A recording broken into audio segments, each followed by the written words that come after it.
Assalamualaikum students, I am Miraj sir. Thank you for clicking my channel. Hope you all are well. Dear students, today I am going to teach you is to, am to, are to, has to, have to. अक्सर बच्चे इसमें confuse रहता है कि where to use and how to use is to, am to, are to and has to, have to and what's the major difference. इसमें आखिर फ़र्क क्या है?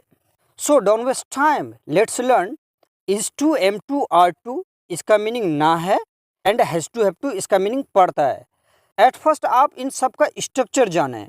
Subject plus is to, am to, are to plus verb first form plus object. इसी तरह से subject plus has have to plus verb first form plus object. Is am are to meaning ना है and has to have to meaning पड़ता है। Is am are to ये present tense के लिए इस्तेमाल होता है। इसी तरह से हैज़ टू हैव टू भी प्रेजेंट टेंस के लिए इस्तेमाल होता है। इज एम आर टू ये आपका प्लानिंग को बताता है, प्लान होता है उसको बताता है। और हैज़ टू हैव टू ये पढ़ता है, ये मजबूरी के तौर पर हम लोग बोलते हैं। जैसे आई एम टू थिंक मुझे सोचना है, आई हैव टू थिंक मुझे सोचना पड़ता है। देखिए बच्चों डिफरेंट को आप समझें। आई एम टू थिंक मुझे सोचना है अबाउट यू आपके बारे में। आई हैव टू थिंक मुझे सोचना पड़ता है अबाउट यू आपके बारे में। इसी तरह से वी आर टू हमें ना है, वी हैव टू हमें पड़ता है। We are to shine the name of the country हमें देश का नाम रोशन करना है। और we have to shine the name of the country हमें देश का नाम रोशन करना पड़ता है। वी आर टू स्ट्रगल हमें जद्दोजहद करना है। वी हैव टू स्ट्रगल हमें जद्दोजहद करना पड़ता है, ये मजबूरी है। स्ट्रगल मीन्स सख्त मेहनत करना। जैसे life is full of struggle ज़िंदगी जद्दोजहद से भरी हुई है। आई एम टू एक्सरसाइज मुझे वर्जिश करनी है। आई हैव टू एक्सरसाइज मुझे वर्जिश करनी पड़ती है, मतलब मजबूरी है। The doctor has told me that exercise daily in the morning. You are to fight my case आपको मेरा मुकदमा लड़ना है। You have to fight my case आपको मेरा मुकदमा लड़ना पड़ता है। दे आर टू फार्म उन्हें खेती करनी है। दे आर टू फार्म उन्हें खेती करनी है। दे हैव टू फार्म उन्हें खेती करना पड़ता है या फिर उन्हें खेती करने पड़ते हैं। I am to revenge him मुझे उससे बदला लेना है। I am to revenge him मुझे उससे बदला लेना है। I have to revenge him मुझे उससे बदला लेना पड़ता है। इसी तरह से we are to share this channel to others हमें इस चैनल को दूसरों तक पहुंचाना है। सो दैट जो हमारे फ्रेंड लोग होते हैं ना वो भी इंग्लिश सीखे, वो भी अंग्रेजी बोलचाल सीखे, है ना। ये एक प्लान है आपका। और we have to share this channel to others हमें इस चैनल को दूसरों तक पहुंचाना पड़ता है, यानी मजबूरी है कि हमारे दोस्त लोग भी इस चैनल से फ़ायदा उठाए। तो डियर स्टूडेंट्स अब इसी तरह से was to, were to and had to इसमें क्या डिफरेंट है इसको भी समझें।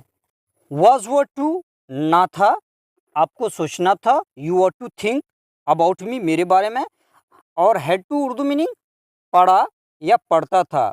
यू हैड टू थिंक आपको सोचना पड़ता था अबाउट हिम उसके बारे में या वॉट एवर। तो डियर स्टूडेंट्स इन सब से हटकर मैं आपको एक मास्टर ट्रिक बताता हूँ। अगर आप इस ट्रिक को अपना लेते हैं ना तो आपका टोंग फ्री होगा और आप लोग इंग्लिश फ्लुएंटली बोल सकते हैं। एज पॉजिटिव सेंटेंस मुस्बत जुमला, नेगेटिव सेंटेंस मनफी जुमला, इंट्रोगेटिव सेंटेंस सवालिया जुमला, इंट्रोगेटिव और नेगेटिव सेंटेंस सवालिया मनफी जुमला। इन चारों को मिला के ऐसा ड्रिल करना सीखें। पहले आप इसका स्ट्रक्चर जानें।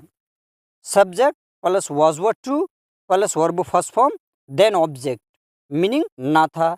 इस तरह से हैड टू का यूज़ करेंगे। Subject plus had to plus verb first form plus object पढ़ा या पढ़ता था। तो आप इसका अफर्मेटिव और नेगेटिव, इंट्रोगेटिव और नेगेटिव सेंटेंस को मिला के प्रैक्टिस करेंगे ना। आप कोई भी चीज़ को देखें और इस तरह से चारों मिला के प्रैक्टिस करने की कोशिश करें। इससे आपको बहुत फ़ायदा होगा in future and you would be a super speaker really. जैसे I was to meet him मुझे उससे मिलना था। आई वॉज नॉट टू का ना शॉर्ट में wasn't to. I wasn't to meet him मुझे उससे नहीं मिलना था। Was I to meet him क्या मुझे उससे मिलना था। Was I not to meet him क्या मुझे उससे नहीं मिलना था। अब एक राउंड विदाउट मीनिंग लो। I was to meet him, I wasn't to meet him, was I to meet him, was I not to meet him. इसी तरह से हैड टू पे आ जाते हैं। I had to meet him, मुझे उससे मिलना पड़ा या मुझे उससे मिलना पड़ता था। I didn't have to meet him, मुझे उससे नहीं मिलना पड़ा, मुझे उससे नहीं मिलना पड़ता था। Did I have to meet him, क्या मुझे उससे मिलना पड़ा या क्या मुझे उससे मिलना पड़ता था। Did I not have to meet him, क्या मुझे उससे नहीं मिलना पड़ा या मुझे उससे नहीं मिलना पड़ता था। एक राउंड विदाउट मीनिंग लो। I had to meet him, I didn't have to meet him, did I have to meet him, did I not have to meet him. He was to buy mangoes, उसे आम खरीदना था। He wasn't to buy mangoes, उसे आम नहीं खरीदना था। Was he to buy mangoes, क्या उसे आम खरीदना था। Was he not to buy mangoes, क्या उसे आम नहीं खरीदना था। विदाउट मीनिंग लो। He was to buy mangoes, he wasn't to buy mangoes, was he to buy mangoes, was he not to buy mangoes. इसी तरह से हैड टू पे आ जाते हैं ना। He had to buy mangoes, उसे आम खरीदना पड़ा या उसे आम खरीदना पड़ता था। He didn't have to buy mangoes, उसे आम खरीदना नहीं पड़ा, उसे आम नहीं खरीदना पड़ता था। Did he have to buy mangoes, क्या उसे आम खरीदना पड़ा या उसे आम खरीदना पड़ता था। Did he not have to buy mangoes, क्या उसे आम खरीदना नहीं पड़ा, क्या उसे आम नहीं खरीदना पड़ता था। Without meaning. He had to buy mangoes. He didn't have to buy mangoes. Did he have to buy mangoes? Did he not have to buy mangoes? अब did को शुरू में लाइएगा ना तो इंट्रोगेटिव सेंटेंस का पहचान है ये। He was to drive a car. उसे कार चलानी थी। He wasn't to drive a car. उसे कार नहीं चलानी थी। Was he to drive a car? क्या उसे कार चलानी थी। Was he not to drive a car? क्या उसे कार नहीं चलानी थी। Without meaning. He was to drive a car. He wasn't to drive a car. Was he to drive a car? Was he not to drive a car? इसी तरह से he had to drive a car. उसे car चलाना पड़ा या उसे car चलाना पड़ता था। He didn't have to drive a car. Did he have to drive a car? Did he not have to drive a car? You were to advise him. तुम्हें उसे सलाह देनी थी। You weren't to advise him. अब you के साथ were का use होता है। You weren't to advise him. तुम्हें उसे सलाह नहीं देनी थी। Were you to advise him? क्या तुम्हें उसे सलाह देनी थी। Were you not to advise him?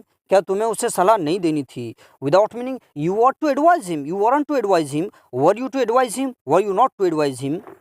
You had to advise him. आपको उसे सलाह देना पड़ा या आपको उसे सलाह देना पड़ता था। You didn't have to advise him. आपको उसे सलाह नहीं देना पड़ा। Did you have to advise him? क्या आपको उसे सलाह देना पड़ा। Did you not have to advise him? क्या आपको उसे सलाह नहीं देना पड़ा। Without meaning. You had to advise him. You didn't have to advise him. Did you have to advise him? Did you not have to advise him?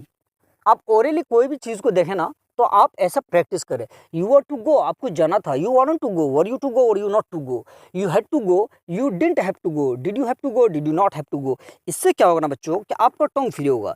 हमारे channel में यही बात है कि हम चाहते हैं कि बच्चों को ज़्यादा से ज़्यादा हाउ टू डू प्रैक्टिस वो बताएं, और ये नहीं कि भाई डायलॉग हम बहुत ज़्यादा मारें और पढ़ाएं कम, ऐसा नहीं। आप ऐसा प्रैक्टिस करें रियली। अगर भाई बच्चों को अगर कोई ट्रिक मिल जाए ना कि इससे हम फ्लुएंटली बोल सकते हैं तो आप इस ट्रिक को एक बार ज़रूर आजमाएं बच्चों ना। I hope you will adopt this trick. अब हम लोग विल हैव टू पे आ जाते हैं। विल हैव टू पड़ेगा या ना होगा। कोई भी काम जैसे फोर्सली किसी पर प्रेस बनाना है या कोई आप पर प्रेस करता है। पहले मैं इसका स्ट्रक्चर बता देता हूँ। Subject plus will have to plus verb first form then object. जैसे I will have to do this work, मुझे ये काम करना पड़ेगा। नेगेटिव बनाइएगा। I will not have to do this work, मुझे ये काम नहीं करना पड़ेगा। Will I have to do this work, क्या मुझे ये काम करना पड़ेगा। Will I not have to do this work, क्या मुझे ये काम नहीं करना पड़ेगा। अब इसको भी affirmative sentence, negative sentence, interrogative sentence, interrogative और नेगेटिव सेंटेंस, ऐसा अगर आप मिला के प्रैक्टिस करते हैं ना तो आपका टंग फ्री होगा रियली। जैसे I will have to do this work, I will not have to do this work, will I have to do this work, will I not have to do this work. You will have to play football. You will not have to play football. Will you have to play football? Will you not have to play football? पहले क्या होता था बोलचाल में, पहले ज़माने में क्या होता था, आई वी के साथ शैल हैव टू यूज़ होता था, बाकी सब्जेक्ट के साथ विल हैव टू का यूज़ होता था। लेकिन अब क्या है बच्चों कि आप किसी भी सब्जेक्ट के साथ विल हैव टू का यूज़ कर सकते हैं। For example, we will have to travel by train, हमें ट्रेन से सफ़र करना पड़ेगा। अब इसका भी चार बना सकते हैं। We will have to travel by train, हमें ट्रेन में सफ़र करना पड़ेगा। We will not have to travel by train, हमें ट्रेन में सफ़र नहीं करना पड़ेगा। Will we have to travel by train, क्या हमें ट्रेन में सफ़र करना पड़ेगा। Will we not have to travel by train, क्या हमें ट्रेन में सफ़र नहीं करना पड़ेगा। तो मैं कुछ असाइनमेंट दे देता हूँ बच्चों। मैं आप लोगों को अफर्मेटिव सेंटेंस बना के दूंगा। आप इसका negative sentence, interrogative sentence, interrogative और नेगेटिव सेंटेंस बना के कमेंट में, so that I will come to know कि आप फिर कितना समझे बच्चों। और आपको इस वीडियो से क्या फ़ायदा हुआ है ना, please inform me by comment. जैसे मुझे उससे दोस्ती करनी पड़ेगी, आप इसका भी 4 बनाए, है ना। आपको रात दिन एक करना पड़ेगा, मूव हेवन एंड अर्थ, रात दिन एक करना। आपको मेरा मसला हल करना पड़ेगा, हमें अंग्रेजी सीखनी होगी।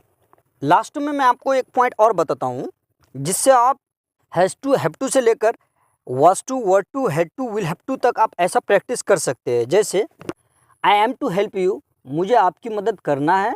आई हैव टू हेल्प यू, मुझे आपकी मदद करना पड़ता है। I was to help you, मुझे आपकी मदद करनी थी। I had to help you, मुझे आपकी मदद करना पड़ता था। I will have to help you, मुझे आपकी मदद करनी पड़ेगी। इसी तरह से आप लोग मिला के प्रैक्टिस करें और you know that practice more and learn more, ज़्यादा मस्त करो, ज़्यादा सीखो। तो आई होप दैट आपका कन्फ्यूज़न दूर हो गया होगा। तो finally I would like to request all of you, please don't forget to like, share and subscribe my channel so that you may increase my courage and I keep making such videos for you as long as you take care.